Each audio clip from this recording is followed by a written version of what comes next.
Hello children, so in this video we will discuss about the remaining numericals of NCERT, starting with question number 15 of NCERT. Two lamps, one rated 100 watt at 220 volt and other 60 watt at 220 volt are connected in parallel to electric main supply. What current is drawn from the line if the supply voltage is 220 volt?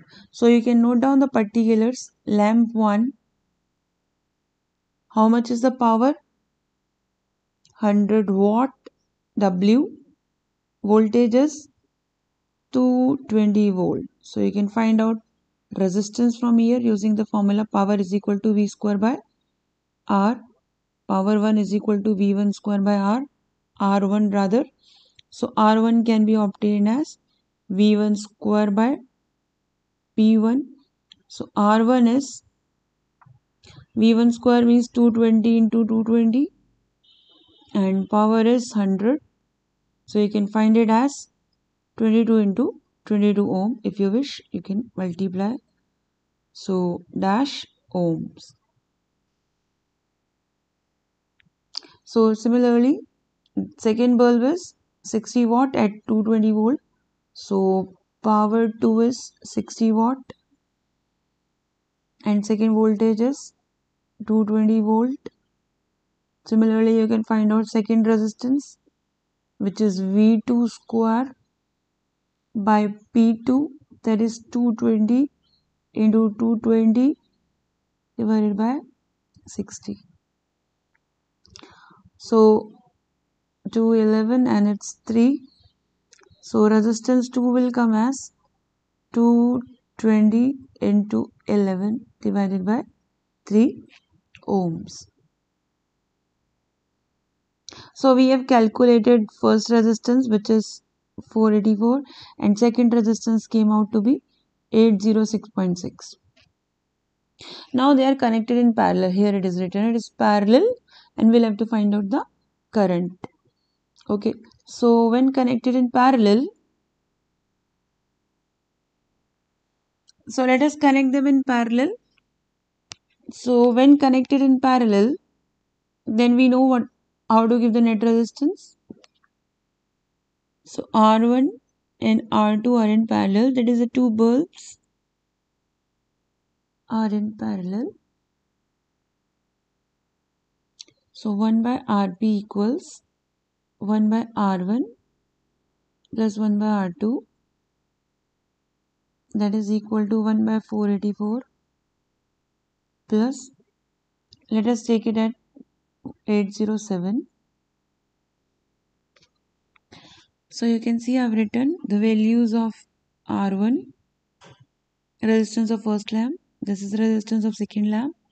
I divided it 1 by 484, I divided 1 by 484 and it came around this. Approximate values I have taken. Then I divided 1 by 807. This is approximate value. Then I have added the both. So this is 1 by Rp. Now I will reciprocate. So my resistance in parallel is 1 by 0.003. So this is 1000 by 3. Okay, decimal will go up. So it is 333 approximately. This is net resistance in parallel. Now we know resistance in parallel is 333 ohms.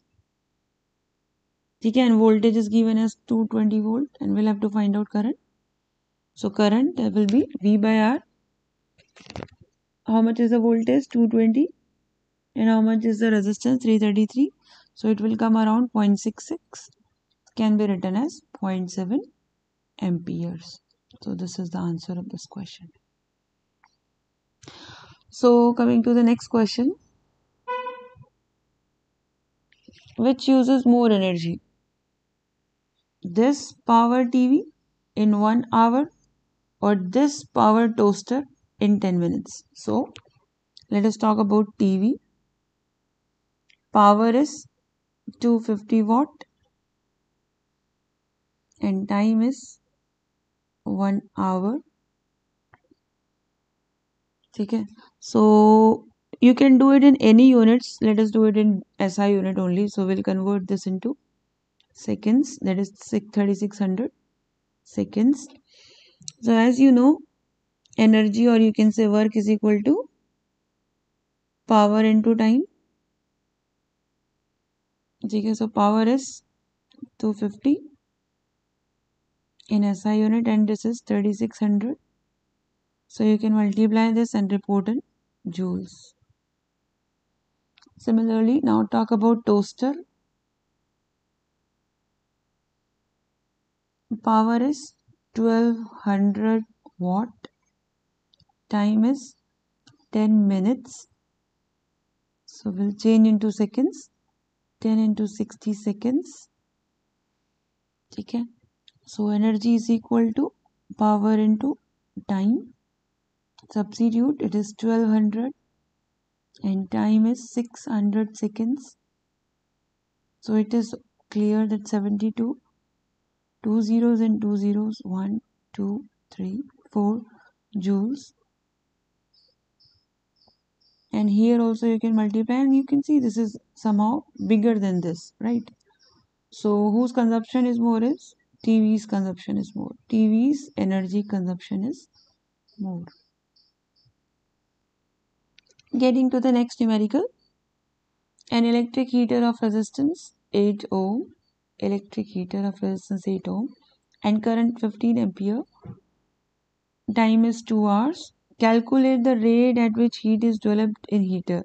So the rate at which heat is developed, that is energy is developed, that is energy is produced in the heater. The rate of energy or work is power. So basically we'll have to find out power. So what is given? Resistance, current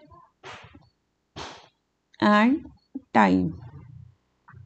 So if you wish you can convert time into seconds. So we'll have to choose a formula of power which is applicable, which is suitable for the given particulars. So I square R is the formula. The rate at which heat is developed is I square R. So substitute 15 square into 8, multiply and report the answer in watt. So this will be your answer. Getting to the next question. So these are some reason based questions. Why is tungsten used almost exclusively for filament of electric lamps? So why tungsten is used? So tungsten is most exclusively used for filament of electric lamp because it has, number one, very high melting point, 3300 degrees Celsius. Okay, so because when we use the electric bulb, then temperature reaches up to this. So it can give heat and light energy. It can give heat and light without being melted at that high temperature. So this is the main reason, high melting point. And moreover, it does not oxidize. Okay. So why are conductors of electric heating devices such as bread toaster and electric irons made of an alloy? So this question we have already covered though. Alloy, why do we use alloys? So alloys are used because their resistivity is higher than the metals. Resistivity of alloy is higher than the constituent metals. They do not burn, that is, they don't get oxidized easily. So these two are the reasons. So higher resistivity means higher resistance means heat will be more because heat is given by I square RT. Alloys have high resistivity. Due to that, resistance is high. Due to that, heat produces high. So they are used in heating devices. Why is series arrangement not used for domestic circuits? So you already know, we have done this topic. The difference between parallel and series. Advantages of parallel we have done in previous videos. You can go for that. Otherwise, you know, in series, if one bulb is not working, in series because they are connected via same path, and suppose one of the bulb gets damaged, one of the device gets damaged, then nobody will work because circuit will be broken. Okay, if one appliance stops working due to some defect, then all other would also stop working. So this question can be prepared from previous videos. How does the resistance of a wire vary with its area of cross section? So you know it already that resistance is inversely proportional to area.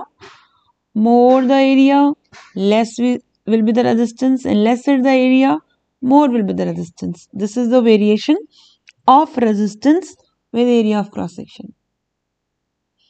Why are copper and aluminium used for electricity transmission? So because they are good conductors, because they have very low resistance, yani ki low opposition, and they are good conductors. Moreover, they don't get heated too much. They have low resistance, they are good conductors, and they don't get heated too much. So these are all solution of NCERT questions. Kindly prepare all